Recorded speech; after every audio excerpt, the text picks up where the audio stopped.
خاص طور پر پروگرام نے ہم نے دعوت دی ہے سابق سفیر اور سینئر سفارتکار جناب مسعود خان صاحب کو۔ Thank you very much Khan صاحب، آپ نے وقت دیا۔ سر یہاں سے شروع کر لیتے ہیں کہ موجودہ صورتحال ساری آپ کے سامنے ہیں۔ جس طرح سے حکومت پاکستان جو ہے مختلف ممالک کے وزراء خارجہ ہوں یا وزراء اعظم ہوں یا سفراء جو ہیں وہ مختلف سطح پہ جو انگیج کیے ہوئے ہیں، آپ اس سارے عمل کو کس نظر سے دیکھتے ہیں؟ یہ بڑی مثبت کوششیں ہیں اور وقت کا تقاضا ہے۔ ہندوستان نے دھمکی دی ہے کہ پاکستان کے اوپر حملہ کرے گا۔ جارحیت کا اس نے پہلے سے آغاز کر دیا ہے۔ سنتاس معاہدہ اس نے معطل کیا ہے یک طرفہ طور پر، غیر قانونی طور پر، اور تجارتی پابندیاں لگائی ہیں، ہمارے سفارتی عملے کا انخلا کیا ہے، اور اس کے علاوہ جو ہے پاکستانی بھی دخل کیے، اور ہمارے جہاز جو ہیں بحری جہاز ہیں وہ ہندوستان کی بندرگاہوں کے اوپر لنگر انداز نہیں کر سکتے۔ تجارت معطل کر دی ہے، جو بالواسطہ طور پر تجارت ہوتی تھی، انڈائریکٹ تجارت ہوتی تھی۔ تو شدید اقدامات ہیں اس سلسلے میں۔ سفارتکاری بہت ضروری ہے اور پاکستان اس میں متحرک ہے، اور ایک تو پاکستان سفارتکاری کر رہا ہے، دوسری طرف سے دنیا کے بڑے بڑے ممالک اور دنیا کی بڑی قوتیں متحرک ہوئی ہیں، کیونکہ انہیں خطرہ ہے کہ ہندوستان کے اس غیر ذمہ دارانہ اقدام سے جو وہ کر چکا ہے اور جو وہ کرنے والا ہے، اس خطے میں ایک بڑی جنگ چھڑ سکتی ہے، اور بڑی جنگ جو ہے وہ بہت خطرناک ہو سکتی ہے۔ وہ روایتی بھی ہو سکتی ہے اور وہ جوہری بھی ہو سکتی ہے، اور اسے یہ کوئی ایسے بعید از قیاس چیز نہیں ہے، کیونکہ دونوں ملک جوہری طاقتیں ہیں۔ تو اس وقت سفارتکاری کا ہی رول ہونا چاہیے۔ پاکستان کے اوپر یہ جو جنگ مسلط کی جا رہی ہے، اس کو روکنے کے لیے ہمیں بین الاقوامی برادری کی ضرورت ہے، کیونکہ اگر جنگ چھڑی تو اس کا نقصان نہ صرف ہندوستان اور پاکستان کو ہوگا بلکہ ساری دنیا اس کی لپیٹ میں آ جائے گی۔ تو میرا خیال ہے کہ یہ بین الاقوامی برادری، بالخصوص اقوام متحدہ، امریکہ، چین، خلیجی ریاستوں کی ذمہ داری بنتی ہے۔ وہ بھی اپنی ذمہ داری نبھا رہے ہیں، لیکن پاکستان ان کو اپنا نقطہ نظر پیش کر رہا ہے اور یہ بتا رہا ہے کہ یہ ایک بلا جواز وار سائیکوسس کیا جا رہا ہے۔ خان صاحب، آپ کیونکہ امریکہ میں بھی پاکستانی سفیر کی حیثیت سے اپنے فرائض انجام دیتے رہے ہیں، اس لیے آپ پینٹاگون اور امریکی جو وزارت خارجہ ہے ان سب اور اسٹیٹ ڈپارٹمنٹ سب کے معاملات کو، سب کی سائیکی کو سمجھتے ہیں۔ اپنے تجربے کی روشنی میں یہ فرمائیے گا کہ اس وقت آپ امریکہ کو جو کردار ہے، خاص طور پہ پریزیڈنٹ ٹرمپ کے موجودہ دور میں، اس کو کس نظر سے دیکھتے ہیں؟ اس وقت امریکہ کی 3 ترجیحات ہیں۔ پہلے یہ کہ اپنے ملک کو مضبوط کیسے بنایا جائے اور اسے قرضوں سے کیسے بچایا جائے، کیونکہ امریکہ بہت مقروض ہے۔ اس کی جو جی ڈی پی ہے وہ 25 ٹریلین سے تھوڑا اوپر ہے، لیکن اس کے قرضے 35 ٹریلین کے قریب ہیں، اور دوسرے جو ہے ان کی انڈسٹری جو ہے اس کا بیشتر حصہ آؤٹ سورسڈ ہے دوسرے ملکوں میں، لاطینی امریکہ ہو، چین ہو یا دوسرے ممالک۔ تو وہ صنعت و حرفت کو واپس امریکہ میں لانا چاہتے ہیں، اور جو کنسرویٹو قوتیں ہیں ان کی دوبارہ سے بالادستی قائم کرنا چاہتے ہیں۔ تو ایک ان کا محاذ اندرونی ہے۔ بیرونی محاذ میں ان کے چین کے ساتھ کچھ معاملات ہیں جن کو وہ طے کرنا چاہتے ہیں، اور کیونکہ چین جو ہے اس کے ساتھ ان کی ایک خاص قسم کی مخاصمت ہے جو بڑھتی چلی جا رہی ہے، اور پھر جو ہے وہ مشرق وسطیٰ اور یوکرین کے معاملات کو حل کرنا چاہتے ہیں، کیونکہ اس کا امریکہ کی معیشت کے ساتھ، اس کی سیکیورٹی کے ساتھ براہ راست تعلق ہے۔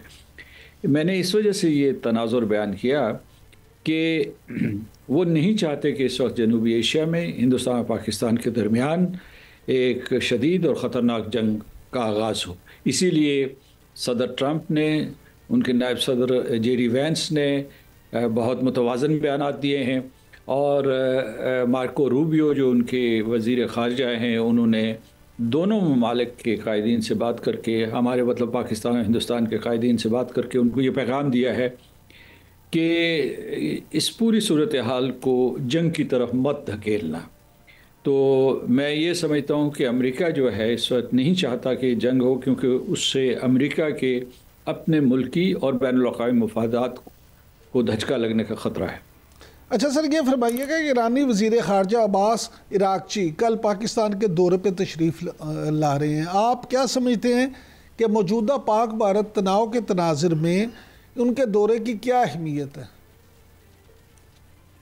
دیکھیے، اس سے میں دو حصوں میں تقسیم کروں گا۔ ایک تو یہ ہے کہ ایران کے ساتھ ہمارے روایتی تعلقات ہیں، اچھے تعلقات ہیں، اور ایران کے ہندوستان کے ساتھ بھی تعلقات ہیں۔ ہندوستان کے بہت سے معاشی مفادات ایران کے ساتھ وابستہ ہیں، اور لہٰذا جو ہے ایران بھی نہیں چاہتا کہ ہندوستان اور پاکستان کے درمیان جنگ ہو۔ دونوں ملکوں کا دوست ہے، اس نے یہی صلاح دی ہے، ہندوستان کو بھی پاکستان کو بھی دی ہے۔ لیکن اس میں اس بات کو مد نظر رکھنا پڑے گا، یہ دوسرا پہلو ہے کہ خلیجی ریاستیں بالخصوص سعودی عرب، قطر اور UAE جو ہے، انہوں نے بھی پیغامات بھیجے ہیں، وہ بھی ایک فعال کردار ادا کرنا چاہتے ہیں۔ شاید ان کو امریکہ کی طرف سے بھی اشارہ ملے گا کہ پاکستان اور ہندوستان کے درمیان تنازع جو بڑھ رہا ہے، تناؤ بڑھ رہا ہے، کشیدگی بڑھ رہی ہے، اسے کم کرنے کے لیے وہ اپنے سفارتی اثر و رسوخ کا استعمال کریں۔ تو اس لیے ہمیں یہ دیکھنا پڑے گا کہ جتنے لوگ کوشش کرتے ہیں، جو ممالک بھی کوشش کرتے ہیں، ایران کرتا ہے، خلیجی ریاستیں کرتی ہیں، ہم اس کا خیر مقدم کریں گے، لیکن یہ ہے کہ اس میں بھی جو ہے ایک نازک توازن کو برقرار رکھنا بے حد ضروری ہے۔ اچھا سر، یہ فرمائیے گا کہ OIC اور یورپی یونین کے ساتھ ساتھ اب تو روس نے بھی یہ کہا ہے کہ پاکستان اور بھارت کے مابین جو کشیدگی ہے یہ تشویشناک ہے اور دونوں ملکوں کو مذاکرات کے ذریعے معاملے کو حل کرنا چاہیے۔ موجودہ اس سارے معاملات میں کیا آپ سمجھتے ہیں کہ مذاکرات ممکن ہیں، اور اگر ہو بھی گئے تو نتیجہ حیز ہوں؟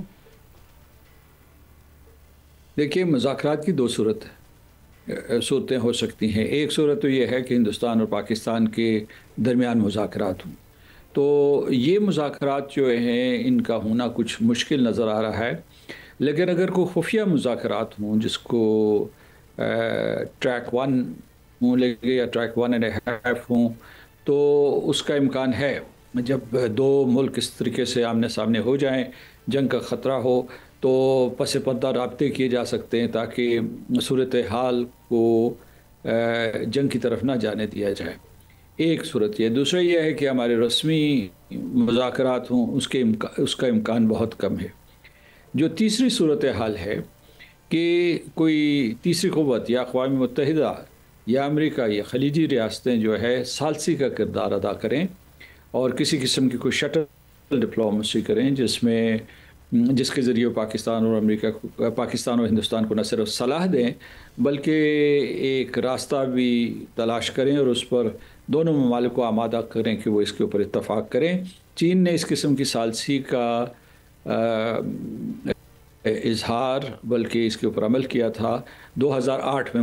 اسی طریقے سے کئی اور کوششیں ہوئی ہیں۔ مثال کے طور پر 2016 میں آپ کو یاد ہوگا کہ جب ہندوستان اور پاکستان کے درمیان بہت بڑا تنازع ہو گیا تھا، تو اس وقت جو ان کے وزیر خارجہ تھے پومپیو، یہ ان کی اپنی کتاب میں بھی لکھا ہوا ہے، ان کو رات کے وقت جگایا گیا تھا کہ ایک جوہری جنگ چھڑنے کا خطرہ ہے، تو وہ اس میں اپنا کردار ادا کریں۔ انہوں نے کردار ادا کیا تھا اور دونوں ممالک کو سمجھایا تھا اور بالخصوص ہندوستان کو سمجھایا تھا۔ تو اس قسم کی کوششیں برابر ہوتی ہیں اور اس قسم کی کوششوں کا یہ وقت ہے تاکہ یہ وقت ہاتھ سے نہ نکل جائے اور ایسی جنگ ہو جو جنگ شروع ہو جائے جو ہندوستان، پاکستان اور ساری دنیا کے لیے سخت نقصان دہ ہو۔ اچھا سر، سوئٹزرلینڈ نے پہلگام واقعہ پر غیر جانبدارانہ تحقیقات میں تعاون کی پیشکش کی ہے۔ پاکستان پہلے ہی مشترکہ تحقیقات اور اقوام متحدہ کا کمیشن قائم کرنے کی پیشکش بھی کر چکا ہے۔ بھارت کی جانب سے کوئی بھی اس طرح کی پیشکش قبول نہ کرنے کی بنیادی وجہ آپ کو کیا نظر آتی ہے؟ بنیادی طور پر بھارت کا غرور، رعونت اور اس کا جو ہے ایک خاص قسم کا سفارتکاری کے اوپر یقین نہ رکھنا۔ بھارت کا جو اس وقت اسٹریٹجک نظریہ ہے اپنے بارے میں وہ یہ ہے کہ وہ بین الاقوامی قانون سے بالا تر ہے اور جنوبی ایشیا کے خطے میں صرف اس کی بات ماننی چاہیے، صرف اس کی رٹ چلنی چاہیے۔ یہ میں نے ان کے ذہن کا آپ کو ایک عکس دیا ہے، ایک شبیہ دی ہے۔ کہ وہ اس کی بنیادی وجہ یہ ہے. آپ دیکھیں اس وقت جو سفارتکاری ہے اس کے لیے ساری دنیا کہہ رہی ہے. امریکہ نے کہا ہے اور چین نے کہا ہے, ترکی نے کہا ہے, دوسرے ممالک, پاکستان کے دوست ممالک, روس کا آپ نے ذکر کیا.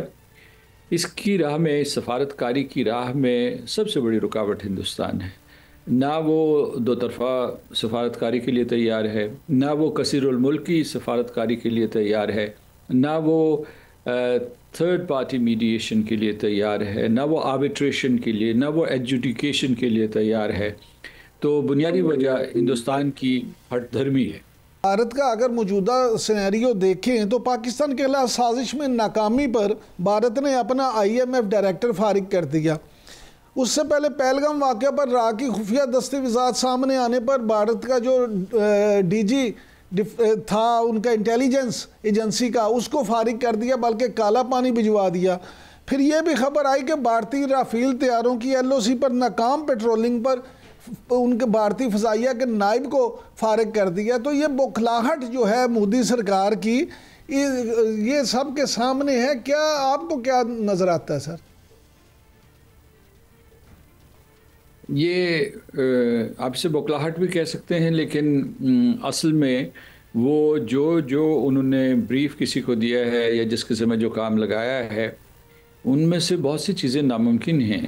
اور وہاں جو ہے خود فوجی کمان جو ہے, ہندوستان کی اعلیٰ فوجی کمان ہے, وہ بھی قائل نہیں ہے کہ اس قسم کا کوئی آپریشن کرنا چاہیے, کیونکہ وہ میڈیا کے ذریعے وہ یہ لیکس کروا رہے ہیں کہ پاکستان کی فوجی تنصیبات کے اوپر حملہ کیا جائے, یا کرٹیکل انفراسٹرکچر کے اوپر حملہ کیا جائے, یا کوئی خفیہ حملہ کیا جائے, یا کوئی علاقے کے اوپر قبضہ کیا جائے, یا آزاد کشمیر کے اوپر حملہ کیا جائے, گلگت بلتستان کے اوپر. تو یہ یا IMF میں یہ پیغام بھجوایا کہ پاکستان کے ساتھ جو معاونت چل رہی ہے اس سے روکا جائے. بہت شکریہ مسعود خان صاحب.